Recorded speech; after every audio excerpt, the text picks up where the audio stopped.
everybody. Christine here.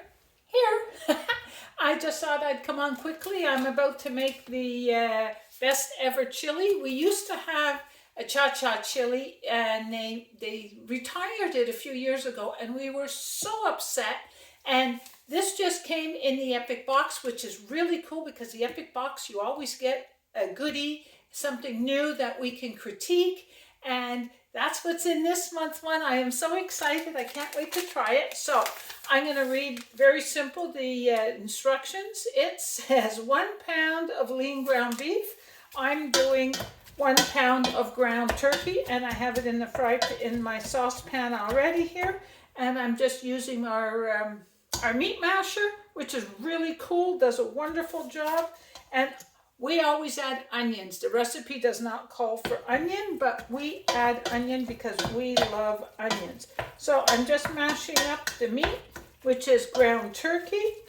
So there you go. It says, okay, 1 pound of lean ground beef over medium-high heat, breaking up into small chunks, and then stir in seasoning, which is the package.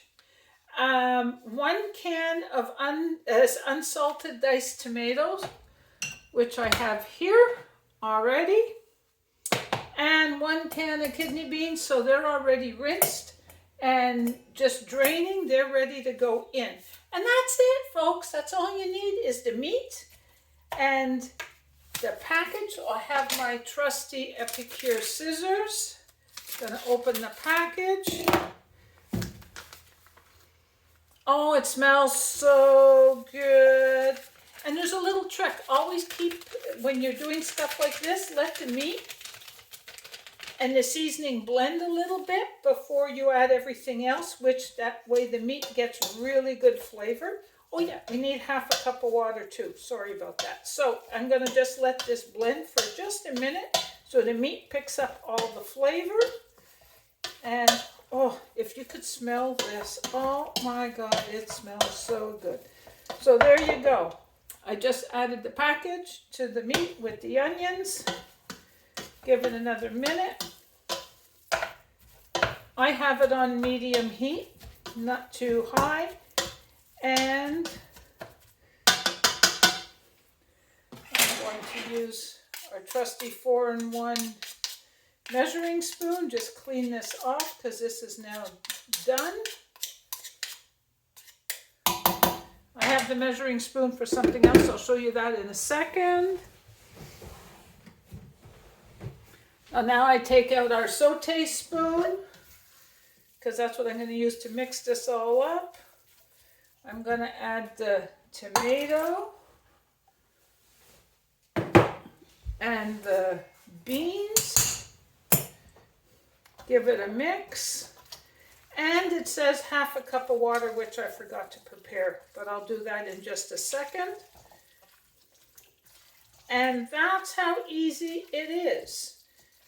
And I might not put well, maybe I will put ½ a cup of water in. And there you go.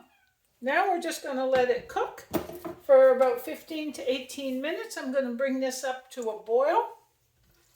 And if people have problems with acid reflux or anything like that with tomatoes because of the acidity, I learned this in a restaurant years ago. They put in baking soda. So the baking soda will cut the acid and it does not change the flavor. So that's what I will be adding, but I'm going to wait until this comes to a boil.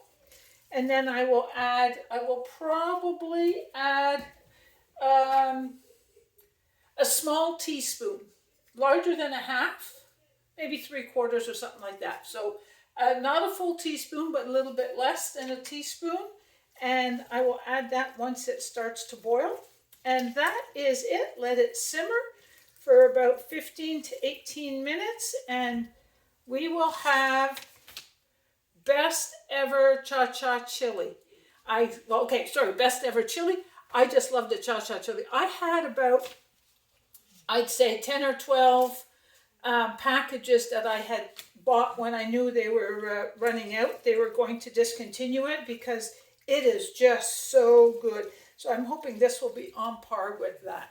So there you go. Wishing you There you go. Wishing you a wonderful morning, afternoon, evening, whenever you see this video. And you know what we're having for supper. Now, okay, one more thing. We like a lot of vegetables, so what I will be doing is after this is cooked, I will throw in some frozen vegetables, and just one, I will stretch it, and we'll have a little bit more vegetable than just meat and the beans and the tomato. So there you go. I will add a couple cups of frozen vegetables in, and the rest will go into the freezer. This package says it makes 6 cups. By the time I'm done, it'll be over 8 cups, and I'll have a couple meals in the freezer. There you go. Take care. Be well. Bye-bye, everyone.